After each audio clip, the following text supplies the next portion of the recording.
Israel's gone too far for the first time in my lifetime. The sites have not only become death traps, they were designed as death traps.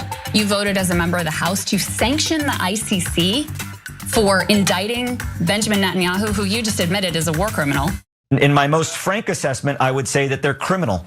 In my entire career, have I never witnessed the level of brutality and use of indiscriminate and unnecessary force against a civilian population, an unarmed, starving population.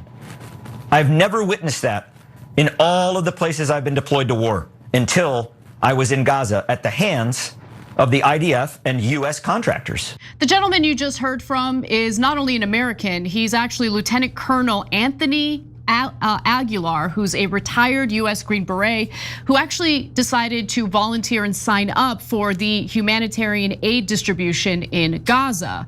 Now, as you can tell, he quit after experiencing what he referred to as the deliberate slaughter of desperate and hungry Palestinian civilians. In fact, here's more. This is not a battlefield, though it might look like one. It's a food distribution point in Gaza. Bullets are kicking up the sand as men wait to get food. It's one of 4 sites run by the so-called Gaza Humanitarian Foundation, a joint Israeli-US scheme they say replaces the UN and keeps food away from Hamas. This video is of the foundation's armed American security guards opening fire.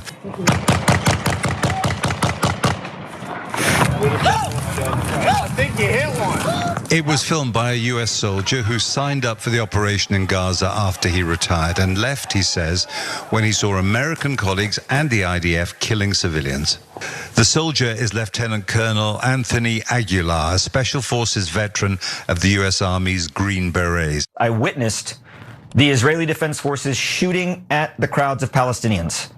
I witnessed the Israeli Defense Forces firing a main gun tank round from the Merkava tank into a crowd of people, destroying a car of civilians that were simply driving away from the site.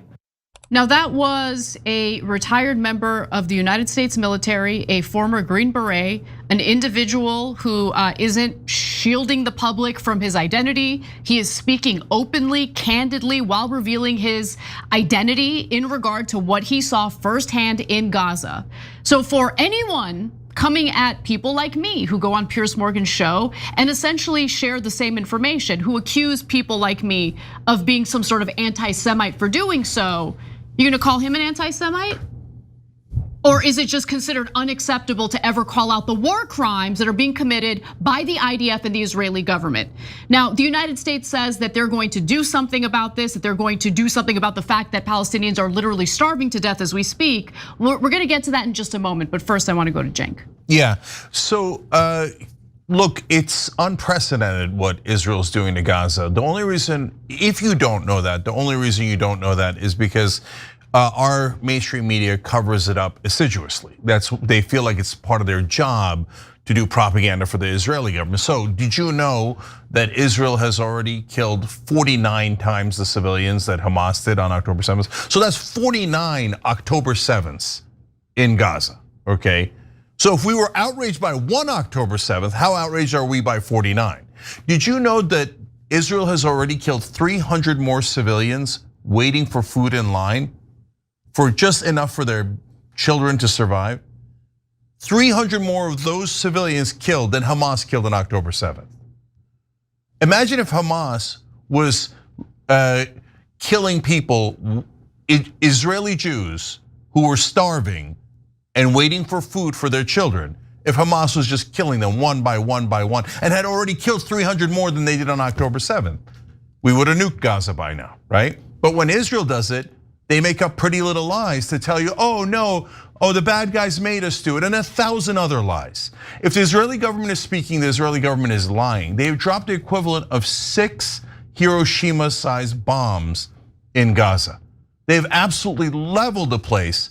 But no amount of starvation, no amount of anguish, no amount of death is enough for this radical terrorist government of Israel. Well, to be fair, there were Israeli ministers at the very beginning of this genocide who said they wanted to nuke Gaza, and they have essentially done that without having to use an actual nuke. Now, while the depraved slaughter and daily war crimes are committed in Gaza, on the other side, in Israel, there's a lookout point that's been established so Israelis can essentially gawk at the Palestinians and their suffering. Mohammed and his mother, Hidayah, were filmed by one of the trusted Palestinian freelancers we work with in Gaza, who are themselves starving. Israel does not allow international journalists to enter the territory. So we went to a spot overlooking Gaza, a vantage point in the frontline town of Sderot, where Hamas attacked and killed Israeli civilians on the 7th of October 2023. Israelis come here to look at the war, only a few miles away. Since my last visit, vending machines have been installed if anyone needs refreshment.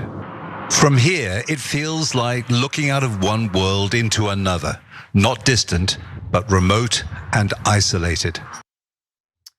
Imagine the type of scum you have to be to take a photo like that in front of the devastation in Gaza, as if you're at a tourist site and it's something cute and fun to do. No, I'm gonna jump in there.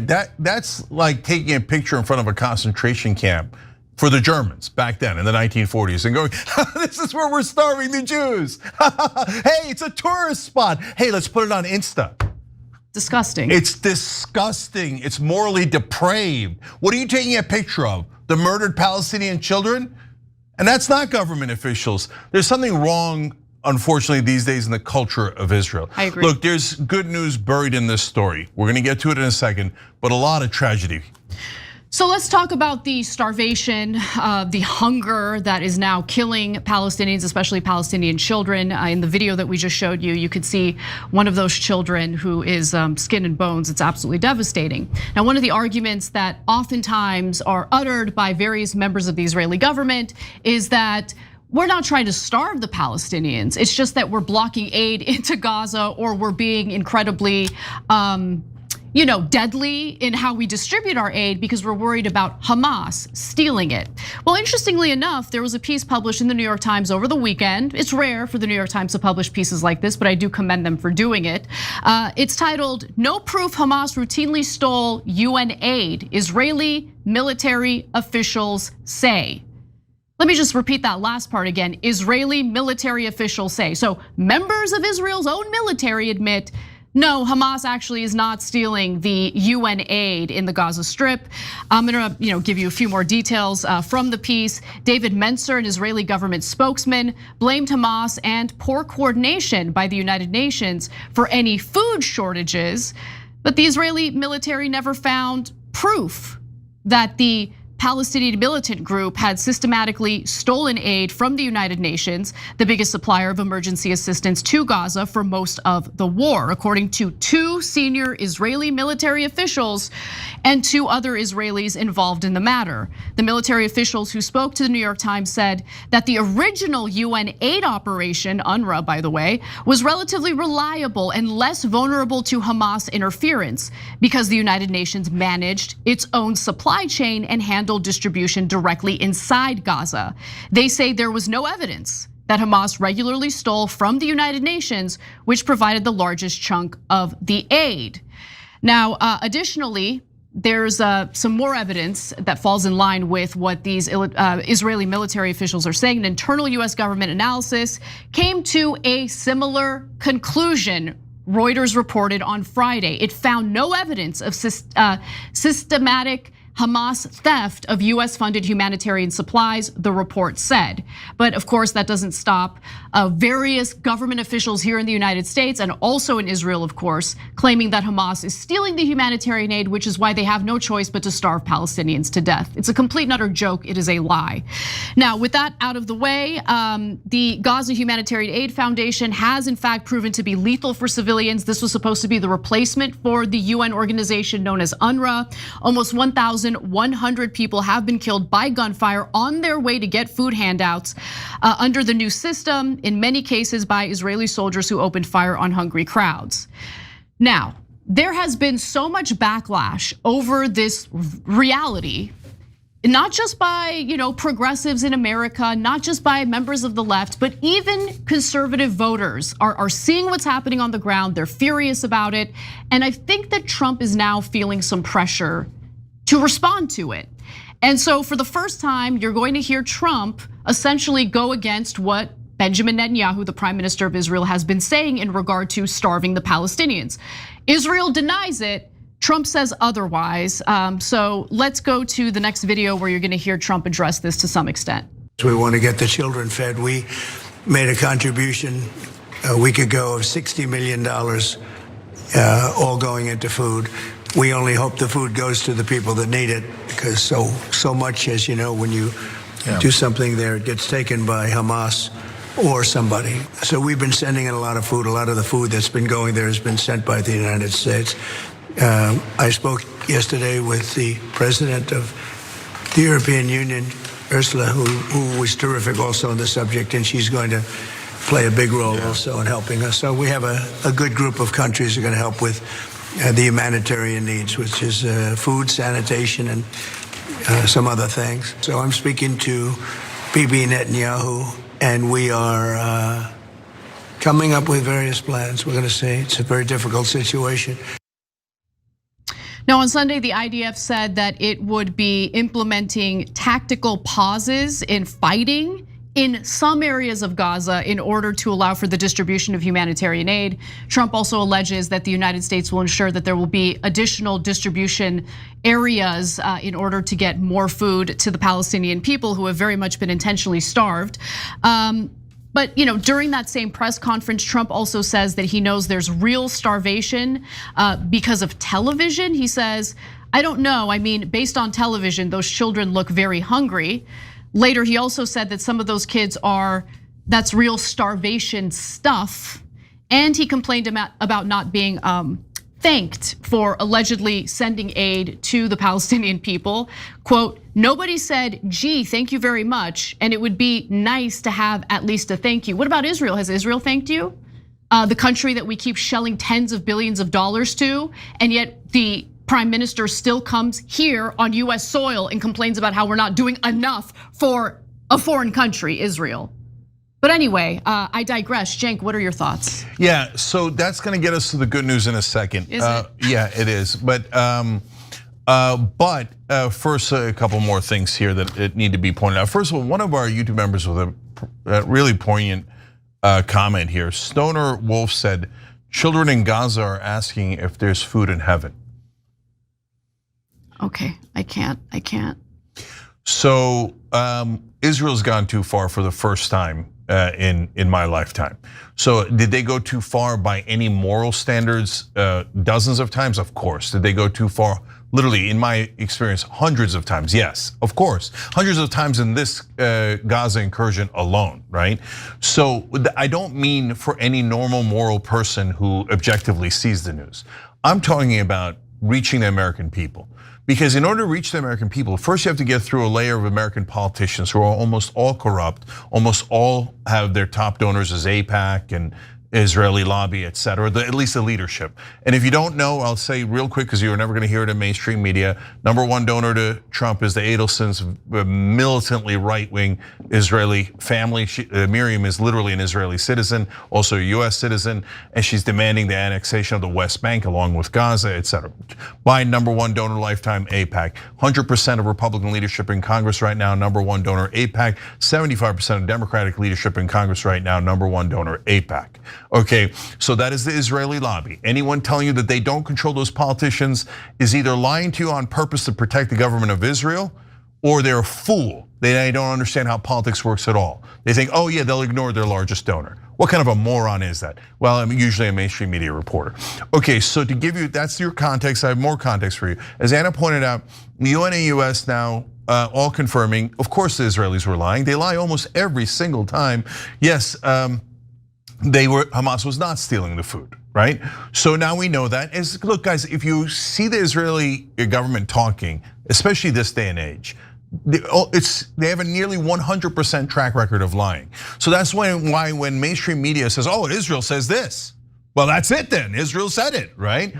they're either purposely lying to you and protecting for whatever insane reason the government of Israel, not our government, not our citizens, but the government of Israel, or they're fools and they really don't know anything about the news. Oh, we should just a genocidal government. We should take their word for it.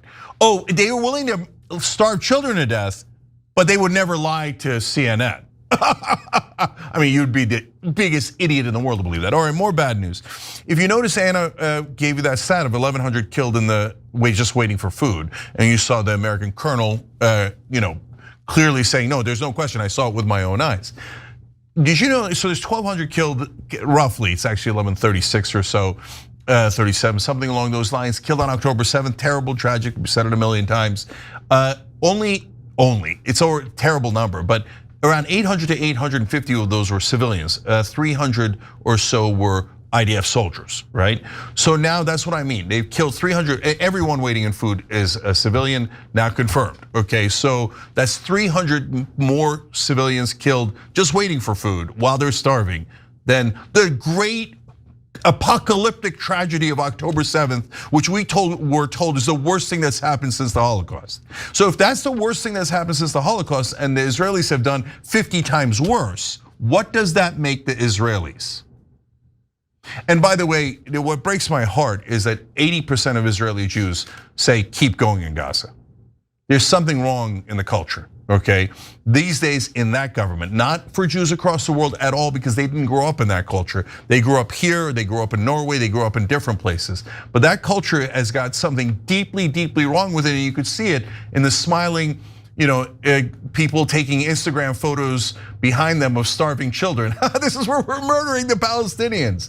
But there are a lot of good Israelis that are coming out and saying, including 2 giant human rights groups today inside Israel, saying, of course it's a genocide.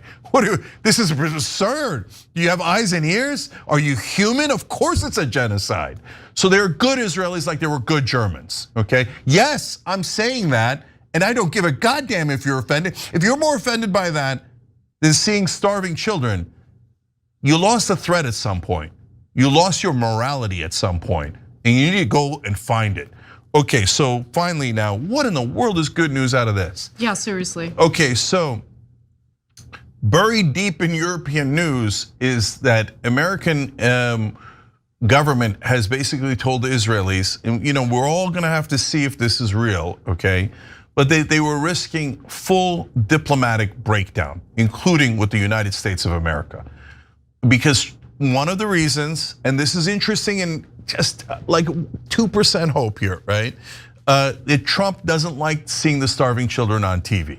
Oh, is he not merciful? Okay, so, but guys, remember, this is why social media is so important. This is why the Israeli government, according to several US senators, were trying to shut down TikTok in America, because mainstream media is super easy to control. They'll say whatever Israeli propaganda Israel wants, and they will then call everyone who disagrees anti-Semites, and they'll try to ruin their careers and their lives. Yep. So they're an Israeli propaganda machine, right? But now they're not in charge anymore. Everybody's seeing it in social media. Everybody's seeing it in online media, in the podcasts, etc. And now it's even gotten to the president. And so the president often doesn't see anything but Fox News, right? Now he's seeing starving kids, and apparently he's saying, no, this is too much, okay? So what has happened, this is the second part that's very important, is that Netanyahu ordered the airdrops that we're reporting on of not only Israel doing it in the beginning, but other countries doing airdrops of food. Jordan, Egypt, they've been airdropping food into Gaza, yes. Yeah, but and it's now the not nearly enough. Yes, but now the European nations are going to be soon allowed to airdrop, and he is recalibrating as we speak. Now, that genocidal maniac does not recalibrate unless he thinks, our money, the most important thing to Netanyahu, our money is in danger. So if that's true, which I mean, I don't know that would ever happen in America, that our politicians would ever be honest enough to represent us instead of Israel. And if you say that's too much, they literally just gave them $500 million in the middle of a genocide, and the vote was 422 to 6. Israel completely and utterly controls our Congress. But apparently Netanyahu's, for the first time, slightly worried. So he went behind 2 Israeli cabinet ministers' backs, did not notify them. I assume that's Ben-Gvir and Smotrich. And that they are apparently considering leaving the government. Oh. Okay, now we've heard this for 2 straight years. That's why I say it's 2% hope, okay? Oh, we're gonna leave. Oh, unless you let us murder all the Palestinians. And by the way, that's literal. Ben-Gvir over the weekend put out a post on X saying, yes, we should starve them, kill them, deny them humanitarian aid and oxygen. So he's in favor of murdering all the Palestinians. So if Netanyahu says, hey, we should only murder half the Palestinians, Ben-Gvir is like, I might leave the government. I signed up for a Holocaust, not a genocide, because Ben-Gvir is a Nazi. So, and he's actually a convicted terrorist. So these literal fascist terrorists are running the government of Israel today. If that bothers you, it should bother you if you love Israel. And you should try to make sure that the country you love is not run by terrorists. Because it definitely is right now. And I have to end on this because it's important to hear from some people who have some moral clarity within the Israeli government, including Israel's National Security Council deputy head of Israel's National Security Council. Here's what he had to say about why this genocide is ongoing in Gaza. Quote, by now, it has long been clear to most Israelis that the main reason the Gaza campaign lingers on is because of Netanyahu's political, personal, and judicial interests, and he needs the war to go on in order to sustain and even enhance his grip on power.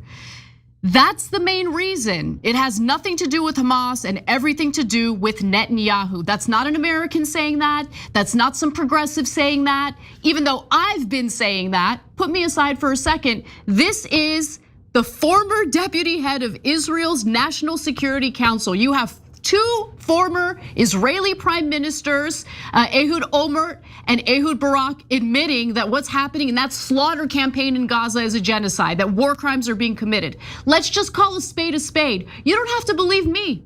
Okay, if you don't trust me, you think I'm some unhinged lefty, that's fine. But how about for once in everyone's lives, if you've been in denial about what's happening on the ground in Gaza, listen to what the Israelis are saying, both the terrorists in the government and those who used to be in the government. Obviously, I am a human and want to live, but our civilization does really deserve to be destroyed. If there was ever a civilization that deserved a cataclysmic, and again, not rooting for it, don't want it to happen.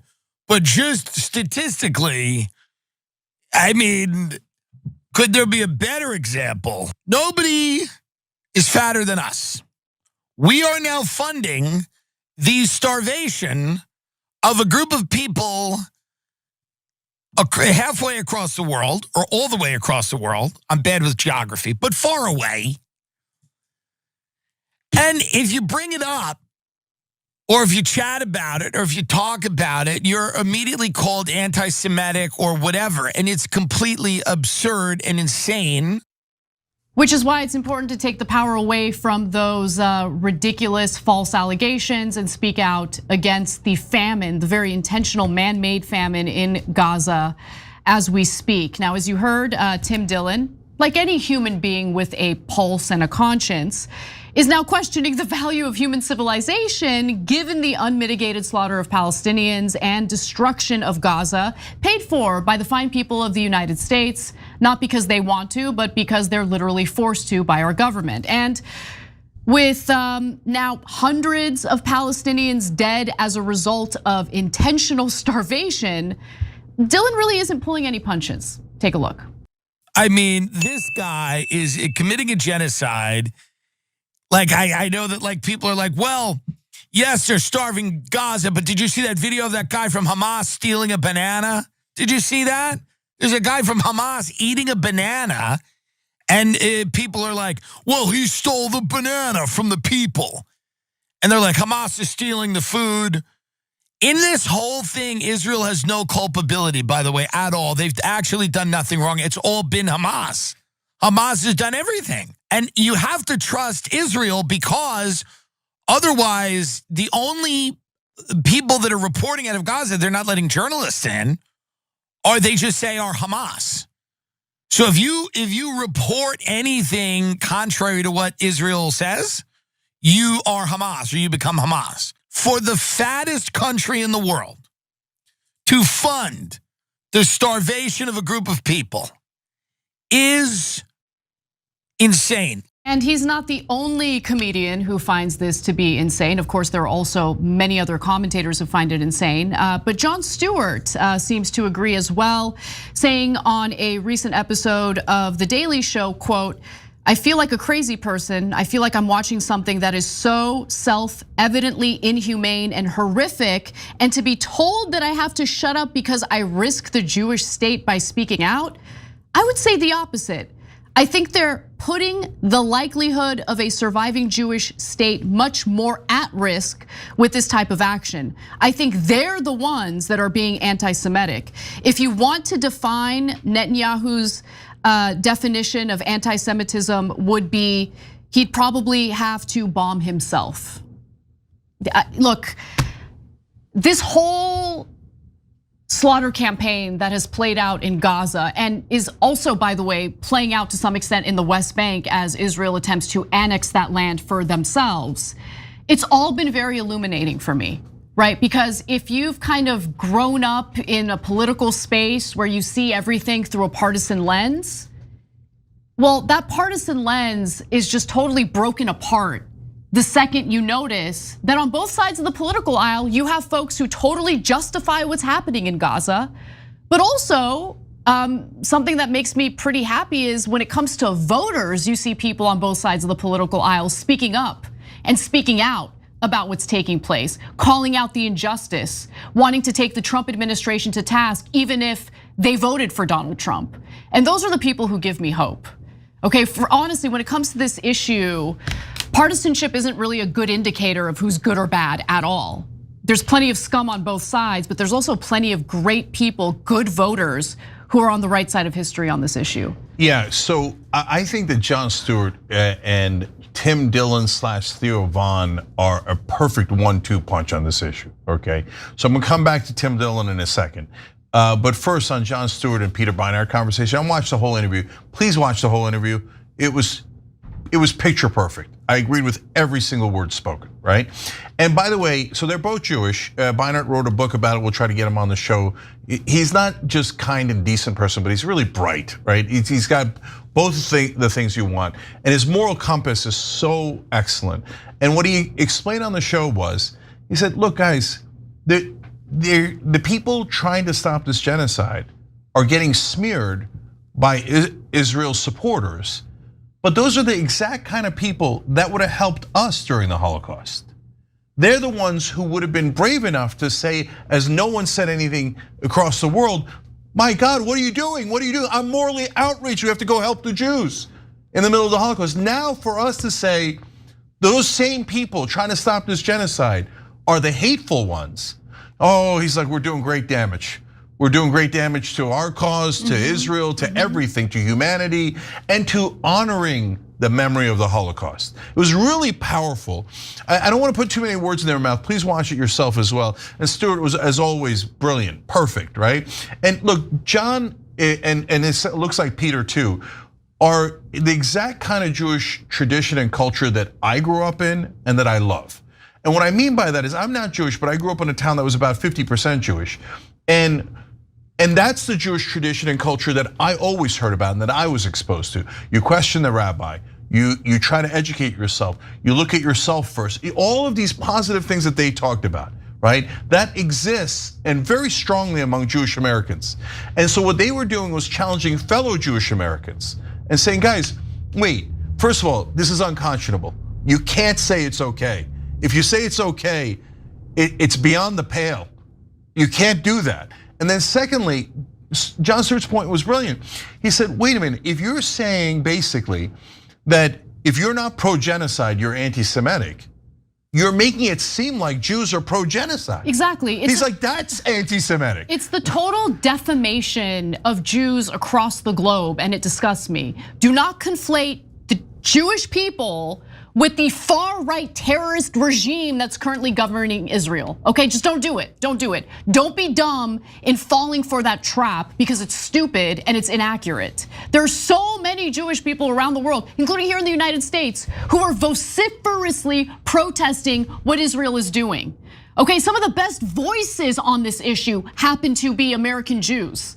Okay, Dave Smith, Glenn Greenwald, I think he's in Brazil, not in the United States, but you get the point. Okay, Bernie Sanders, Norm Finkelstein. There's Mandy so Patinkin, many. Rick Jacobs, the rabbi of the largest Jewish denomination in America. The Omer Bartov, the Holocaust historian who's Israeli American, yes. And the list goes on and on and on. But unfortunately, there's very powerful people on the side of just supporting Israel and not Jewish Americans and not Jews across the world. And they are doing massive damage all over media. So I want to give you an update on what's happening in Gaza right now as it pertains to this famine. And anyone who is furious about this is, again, on the right side of history and correct. So at least 147 people have died of malnutrition, according to Gaza's health ministry, including 88 children. The number is almost twice as high as it was a month earlier, meaning that this is now a full-blown famine. People are literally starving to death. And the situation is dire. There's been so much backlash that Israel apparently feels some pressure to ease up on their obvious blockade of aid entering the Gaza Strip. Now, the Gaza Humanitarian Foundation only had 4 distribution sites in the entirety of the Gaza Strip, whereas UNRWA had hundreds. And of course, UNRWA was smeared and defamed by the Israeli government as a bunch of Hamas militants. So their operations were banned or severely restricted. Now, they were all intentionally, by the way, the aid sites for the Gaza Humanitarian Foundation. All of those sites were located in active combat zones and were barricaded by razor wire, which, by the way, is a violation of the Geneva Convention. But I mean, does anyone think that international law or rules pertaining to war crimes even matter at this point? I mean, the United States aided and abetted the complete dismantling of international laws. How is anyone going to take the United States seriously when they point to any other country engaging in war crimes when we have glazed Israel and provided cover for their war crimes time and time again? Now, Israel said it would ease some of the restrictions in place on allowing aid for the Gazan population. More trucks would be able to enter, secure corridors for their movement would be created, and fighting would pause for 10 hours a day in 3 major population centers to help with distribution. But the Israeli military has actually told the United Nations something entirely different. They claim that this will only be enacted for 1 week, which obviously is not enough considering there's now a famine in Gaza. But publicly, the IDF has changed its story to say that these tactical pauses would last until further notice. I don't trust the IDF. They have shown themselves to be liars, including, by the way, the Israeli government over and over again. You should never take anything they say at face value. Now, the UN World Food Program also says that they're actually still not being allowed to get the necessary volumes of humanitarian aid into Gaza. At a briefing in Geneva, for instance, the senior regional program advisor for the World Food Program said that, quote, "We have not gotten the authorization, the permission to move in the volumes that we've requested." And look, to really get a sense of how insufficient the distribution of aid in Gaza has been, especially at the hands of this, Israeli and US-backed Gaza Humanitarian Foundation, which is essentially a private company funded by US taxpayers to the tune of $60 million. Here's what retired US soldier Anthony Aguilar witnessed for himself when he thought that he was participating in a noble cause and realized it was anything but. Take a look. The sites have not only become death traps, they were designed as death traps.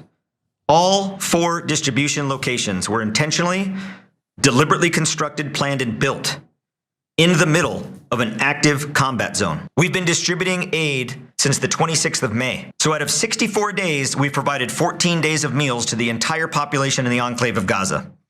That's inhumane. That would be like saying that you only eat every 4th day.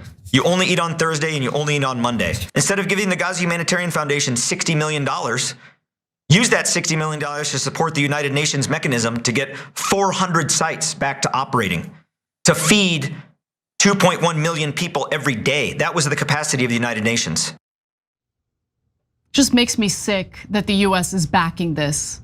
Now, the Wall Street Journal has done some reporting on this as well, and they put together this graph that I wanted to share with you because I think it helps the audience, visualize what the reality is. Food supplies in Gaza have dwindled under the new Israeli aid plan, meaning, the distribution through the Gaza Humanitarian Foundation. So this chart from the Wall Street Journal demonstrates the dramatic reduction in aid to Gaza after Israel decided to accuse the United Nations Relief and Works Agency, also known as UNRWA, of being Hamas terrorists. Their operations were barred or severely restricted following these allegations, and aid deliveries under the UN coordinated system amounted to 295,120 tons, but that number dropped down to just 38,252 tons after UNRWA was essentially replaced by the Gaza Humanitarian Foundation. Now, an area is classified as in famine when it meets 3 conditions. The IPC explained. At least 1 in 3 children are acutely malnourished, 1 in 5 people are suffering extreme food shortages, and 2 in every 10,000 people are dying daily from starvation or malnutrition and disease. Based on the latest data, 2 famine thresholds have been passed, according to the IPC. Yeah. So first of all, that chart shows you genocidal intent. That is purposely starving them. They were not getting a lot of food when the bars you're looking at seem high compared to what they're getting today. So they're getting next to nothing today, and that's why 147 have already starved to death. Do you know how much starving people to death takes a long time. You have to be brutal for months at a time so that they just can't get any food at all. By the way, baby formula is totally impossible to get in Gaza. They're blocking it. They're literally blocking it. The IDF is blocking baby formula from entering the Gaza Strip. Why? Why would they want to do that? What's the intent there? What's the justification for that? At some point, those who want to defend what the IDF is doing really need to take a good hard look in the mirror and ask themselves who they want to be in life. Do they want to justify the slaughter of children, the intentional slaughter of children? Or do they want to be decent people who see this for what it really is and call it out? Be a decent human being.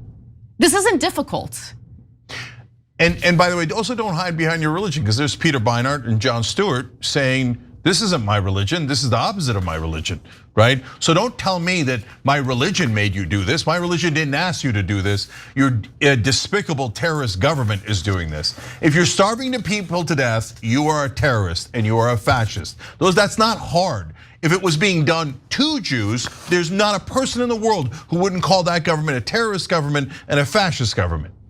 So just stop hiding behind religion. All right, I want to get back to Timberland in a second. But one last thing about the Green Beret that we showed you, Aguilar there.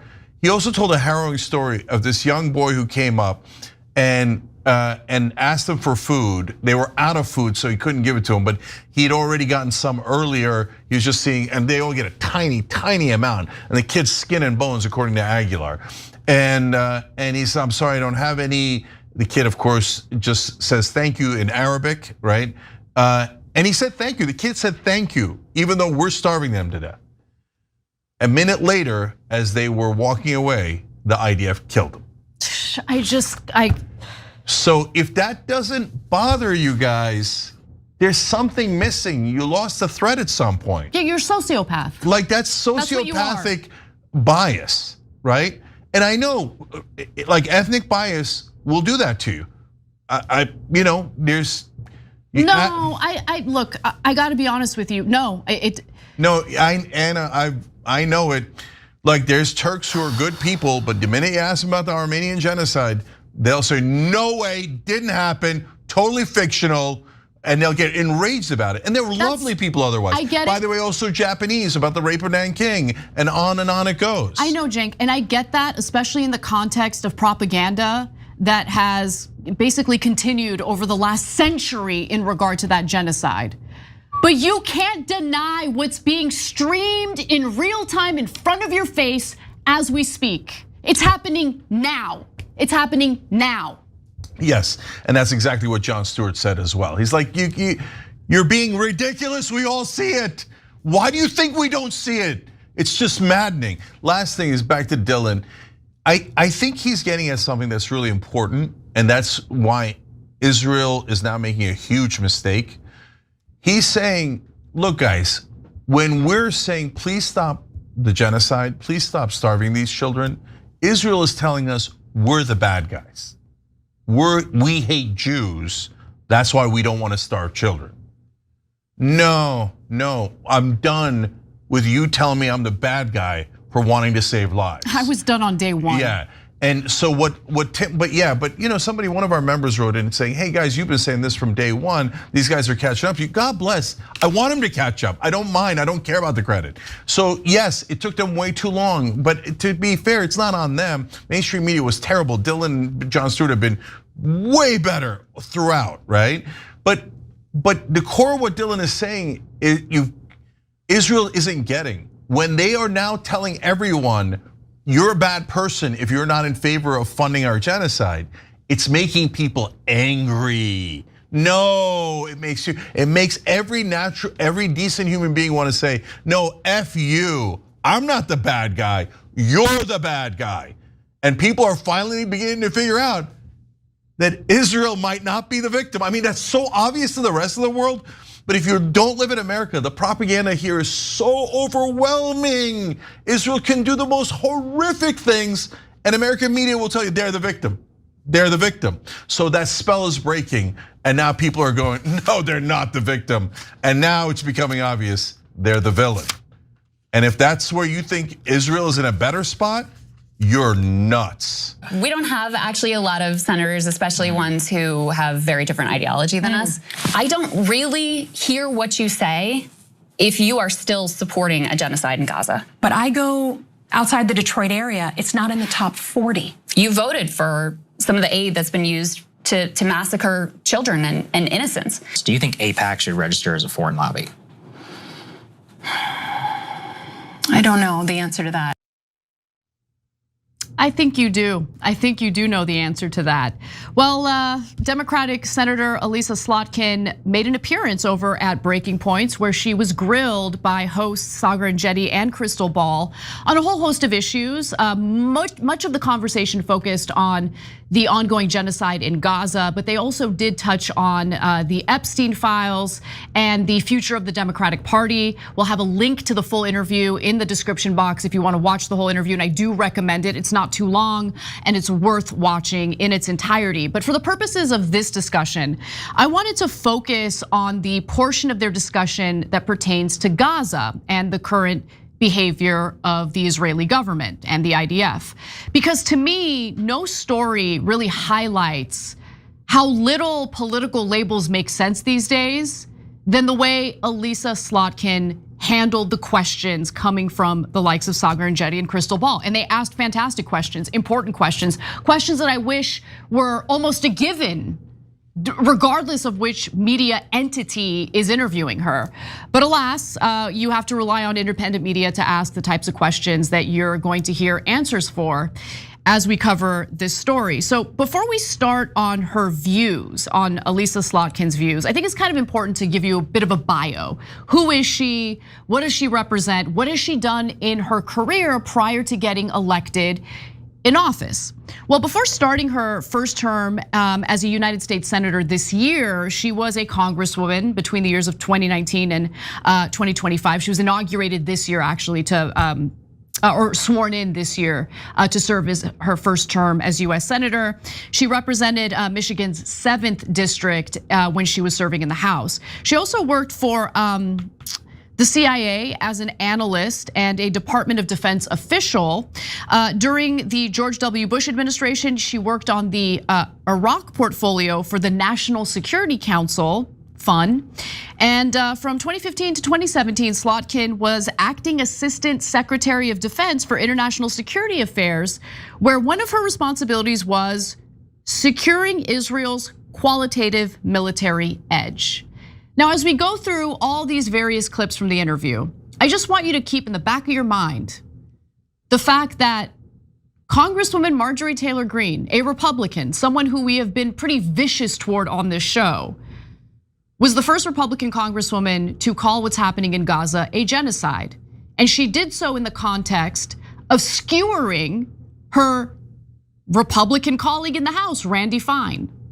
I just want you to keep that in the back of your mind as we hear from a Democratic lawmaker about what's currently transpiring in Gaza and the behavior of Israel and the IDF. Now look, she has consistently voted in favor of Israel or in favor of things that Israel wants. She's consistently voted yes to more military aid to Israel and opposes conditioning US security aid to Israel. So offensive weapons, no problem, we're not gonna condition it. She has voted in favor of a resolution to essentially equate anti-Zionism or criticism of the Israeli government to anti-Semitism. She did vote in favor of the Anti-Semitism Awareness Act. And she, of course, opposes the boycott, divest movement, otherwise known as BDS. Now, with all of that in mind, maybe you'll understand why it is that she wants to downplay the severity of not only what's happening in Gaza, but the severity of anger that many Americans, especially Democratic voters, are feeling in regard to what's transpiring in Gaza. Because remember, we're funding it. Whether you want to support it or not, you have no choice. Okay, your tax dollars are funding the slaughter that's currently taking place in Gaza as we speak. So with that in mind, let's see how serious Slotkin finds this to be. While, I would love to debate you on your healthcare policy. I think we need Medicare for all. You think public option, your housing policy, et cetera.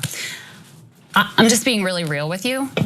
I don't really hear what you say if you are still supporting a genocide in Gaza. One of the proudest moments that I had in my last election, where I just won on the same ballot as Donald Trump, was that I won a majority of Jewish voters in Michigan. We have a large Jewish population.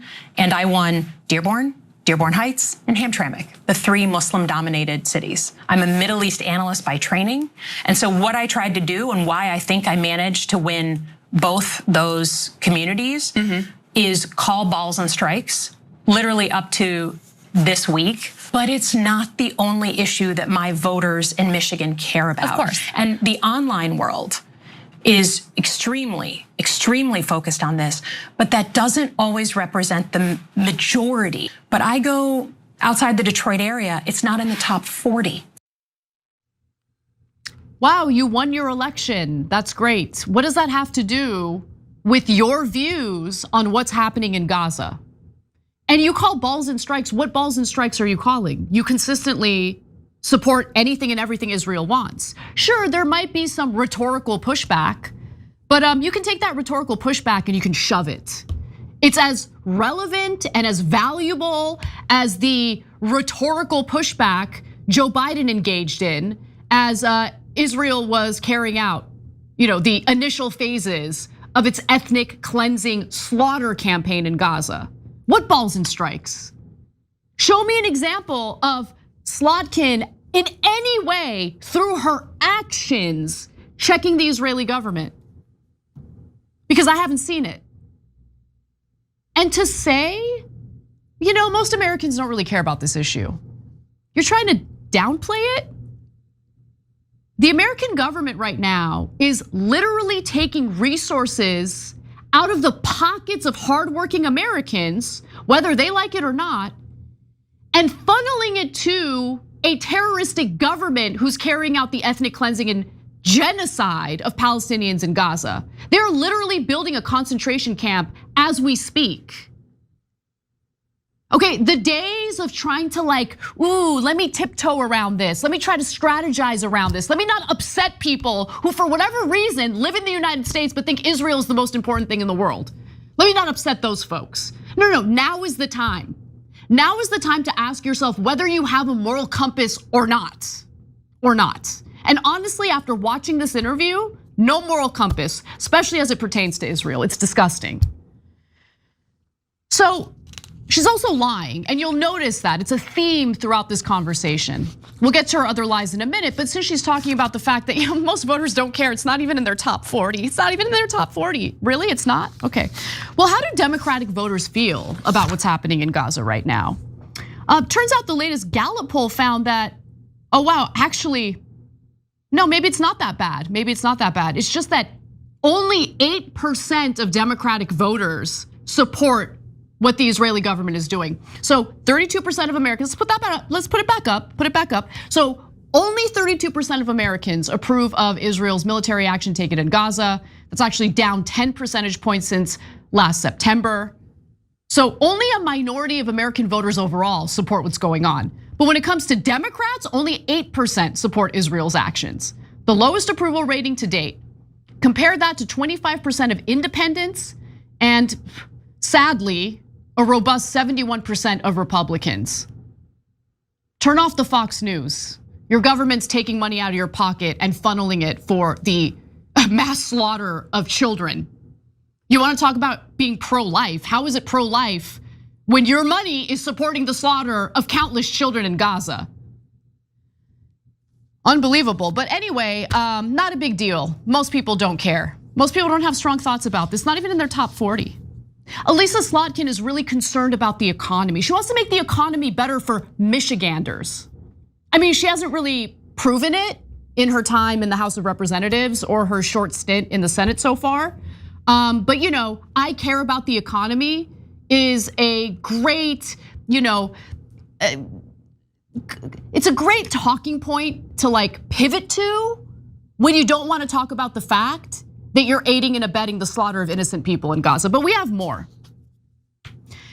So the political angle, I just want to be clear, really does pale in comparison to the moral bankruptcy of continuing to support Israel's slaughter campaign. That's what I think.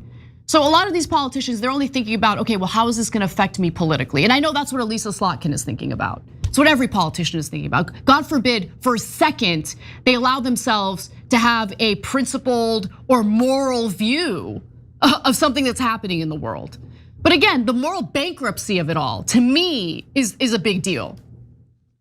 So is Slotkin willing to ever do anything to check Israel? And I'm really glad that that question was asked in the context of this interview. So let's take a look at what she had to say about that. You have backed Israel, as far as I can tell, from your voting record at almost every turn. You voted for a definition of anti-Semitism that would, codify anti-Zionism as anti-Semitism. You voted as a member of the House to sanction the ICC for indicting Benjamin Netanyahu, who you just admitted is a war criminal, by your own words. So are you going to join Senator Angus King, Senator Bernie Sanders in saying no more aid to this country that is committing war crimes against innocent civilians? I think the first thing, if you're asking about what to do with power, and I would offer that right now Democrats own nothing in Washington. So don't play powerless with me. Though. You're a United States senator. There are things you can do. There really isn't much to add to that because I think Crystal did a good job responding to her pathetic answer by saying, "Don't play powerless with me."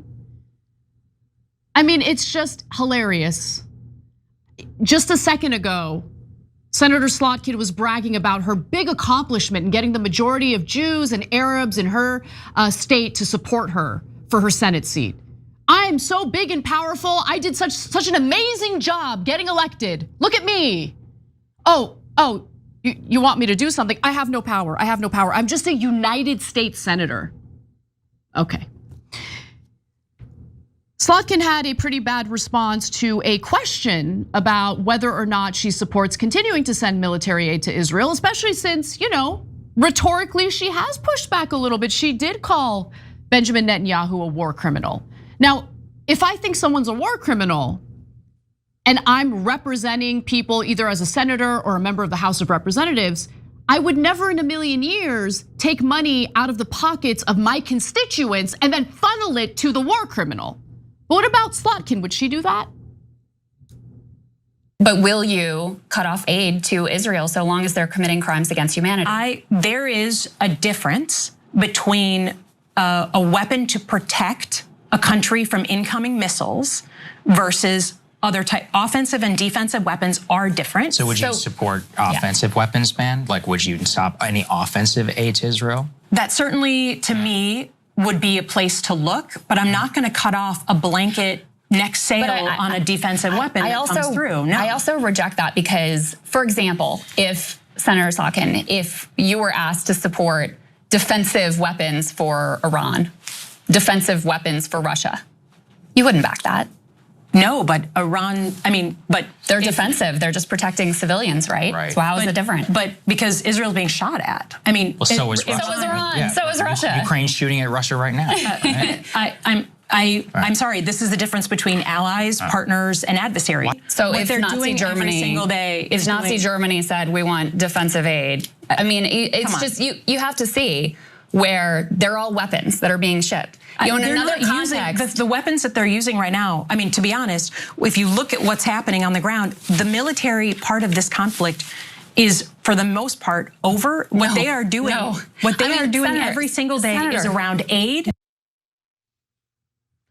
Okay, I want to be clear about Senator Slotkin. She will continue to vote yes on every bill to send more military aid to Israel, whether it has to do with defensive weaponry or offensive weaponry. Okay, it doesn't matter. She's gonna vote yes, and her voting record shows she is in favor. Okay, she will vote yes. Now, putting that aside, let's just briefly discuss defensive weapons. Now, I'm on the record months ago, last year, saying that I support continuing,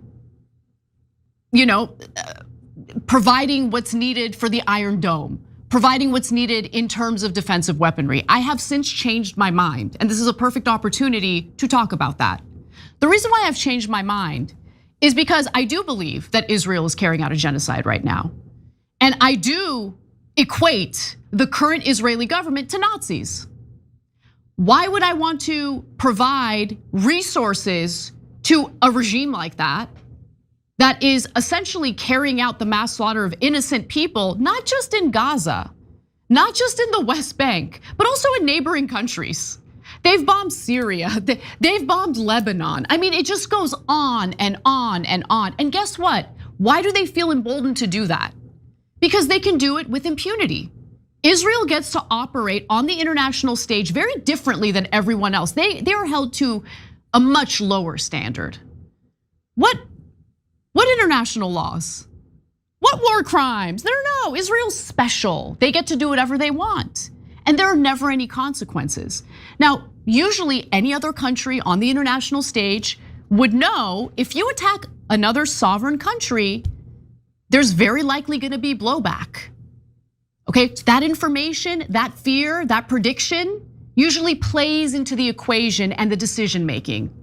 With Israel, we just keep fueling, the war with, enhancing their defensive capabilities, so they get to do whatever they want. They get to attack whoever they want. They get to kill whoever they want with no consequences, ever. And I'm not okay with that.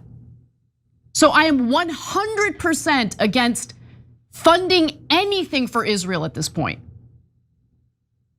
If they care about their civilians, maybe they would rethink what they've been carrying out. Maybe they would rethink attacking their neighbors. Maybe they would reconsider openly bragging about starving innocent people to death, as Bezalel Smotrich and Ben Gvir so openly do on a regular basis. But right now, they're not reconsidering that. They're acting like unhinged genocidal lunatics because we have empowered them to do so. Now, maybe Slotkin feels this way because she doesn't see the mass slaughter that the IDF is engaging in for what it really is. And this part of the conversation made that clear to me. Is it so a that genocide? People don't starve. I don't know that I'd use that term. Why? But it is violating the law of war. Why don't you use the term though? Because I think, it's, to me, do I think it's ethnic cleansing, which is what I think of in genocide? I don't know if it meets that definition. They're announcing but didn't you say it earlier that it was ethnic cleansing? You said that they wanted to force it. This is open from the Israeli government. Like, they're saying it. Their Minister of National Security, they come out and they're like, we don't need shells. We need shells, not food. And we need to encourage migration. They're saying it. You're not gonna get me to support what the Israeli government is saying right now. Right. I think the point I was trying to make is it's not just about, we have relationships with nations over time, regardless of who their leaders are. That was a great catch by Sagar Enjeti because she did call it ethnic cleansing earlier in the interview when it was convenient for her to do so. But then, ooh, it came up again and it was inconvenient for her. Ooh, what am I gonna do? You have two humanitarian organizations within Israel, B'Tselem being one of them, by the way, who have now called this a genocide. You have an Israeli genocide scholar who we covered on the show just last week or the week before, calling this what it is, a genocide. A scholar, an Israeli scholar. He wrote a piece about it, an opinion piece in the New York Times, which I hope you all read. You have two former Israeli prime ministers who were not doves, who committed war crimes of their own, calling this what it is. But you can't get a Democratic senator to at least call it ethnic cleansing, which by the way, the Israeli government is openly announcing. They're openly announcing it. Now, I'm pretty black-pilled at this point. I think people in the audience, and I don't blame you for this, everyone goes through their own journey, and I think a lot of you are actually gonna get to where I'm at right now, and I don't envy you because it's a pretty dark place. But I'm so black-pilled that the parties mean nothing to me, nothing. Democrat, Republican, who cares? They mean nothing to me, okay? And the reason why they mean nothing to me is because of, honestly, the kind of crap that I heard from Bernie Sanders today in his interview with Caitlin Collins. He has the right ideas. He wants to stop funding the weapons toward Israel. I mean, the defensive weapons I'm curious about, but nonetheless, policy-wise, but he doesn't want to call it a genocide. You can't respond to it effectively unless you call it what it is, unless you understand the real severity of it. But who knows, maybe Senator Sanders and maybe Senator Slotkin just know better than the Israeli genocide scholar who was willing to call what's happening in Gaza what it is. And it is real pathetic when someone I have admired in the political space for so long, Senator Bernie Sanders, gets outflanked by the likes of Congresswoman Marjorie Taylor Greene, who on the House floor called out Israel's apartheid. And just this week, in her scathing response to that disgusting, grotesque Republican Congressman Randy Fine, referred to what's happening in Gaza as a genocide. Where is this country's moral compass? That's what I want to know. Finally, she meaning Senator Slotkin, engaged in a bit of a lie about where she gets her money from, how her campaigns are funded. Let's take a quick look at that. Do you think AIPAC should register as a foreign lobby?